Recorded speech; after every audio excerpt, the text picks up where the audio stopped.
নমস্কাৰ বন্ধুসকল, ডিজি আছাম ইউটিউব চেনেললৈ আপোনালোক সকলোকে স্বাগতম জনাইছোঁ। আজিৰ দিনত এটি ব্যৱসায়ৰ বাবে এটা ৱেবছাইটৰ প্ৰয়োজনীয়তা কিমান? আজিৰ বিশ্বখন এখন সম্প্ৰসাৰণশীল বিশ্ব। ডিজিটেলাইজেশ্যনে এই বিশ্বখনক এক সৰু গোলকত ৰূপান্তৰিত কৰিছে। গতিকে ব্যৱসায়সমূহে এই বিশ্বায়নৰ ঢৌত ভটিয়াই অনলাইন ব্যৱস্থাসমূহ আঁকোৱালি লোৱাৰ প্ৰয়োজনীয়তা আহি পৰিছে।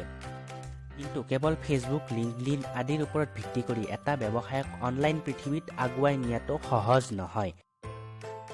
কাৰণ ছ'চিয়েল মিডিয়াৰ ট্ৰেণ্ডসমূহ প্ৰায় প্ৰতিদিনেই সলনি হৈ থাকে। সেয়েহে ছ'চিয়েল মিডিয়াৰ ট্ৰেণ্ডৰ খোজ মিলাবলৈ গ'লে মুখ থেকেচা হোৱাৰ সম্ভাৱনাই অধিক। নিজৰ উপভোক্তাৰ লগত নিজৰ প্ৰকাশভংগীৰে মত বিনিময় কৰাৰ বাবে এটি ব্যৱসায়িক ৱেবছাইটৰ বাৰুকৈ প্ৰয়োজন। আমি আমাৰ মোবাইল বা কম্পিউটাৰত গুগল ক্ৰমটো খুলিলেই দেখোঁ কিছুমান বিজ্ঞাপন, কিছুমান ৱেবছাইটৰ ৰিকমেণ্ডেশ্যন। ইয়াৰ কাৰণ হ'ল সমগ্ৰ পৃথিৱীয়ে এতিয়া নিজৰ ব্যৱসায়টো জনগণৰ দৃষ্টিগোচৰ কৰোৱাৰ কাৰণে অঘোষিত প্ৰতিযোগিতাত নামি পৰিছে।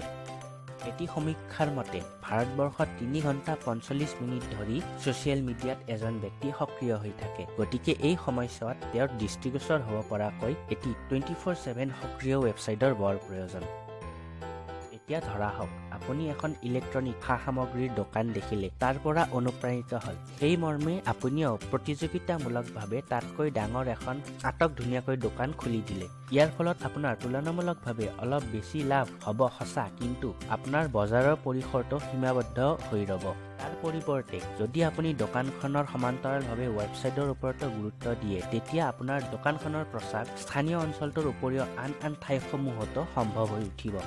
তদুপৰি ফেচবুক, লিংকডইন, ইনষ্টাগ্ৰাম আদিৰ যোগেদি বিজ্ঞাপন সম্ভৱ হয়, কিন্তু কেৱল এটা ফেচবুক পোষ্টৰ যোগেদি আপোনাৰ সমগ্ৰ ব্যৱসায়িক মানচিত্ৰখন গ্ৰাহকৰ আগত দাঙি ধৰাটো সম্ভৱ নহয়। তাৰ বাবে এটি ৱেবছাইটৰ নিতান্তই প্ৰয়োজন, যিয়ে এজন ব্যৱসায়ীৰ বাবে সম্ভাৱনাময় উপভোক্তাক যোগান ধৰিব পাৰে।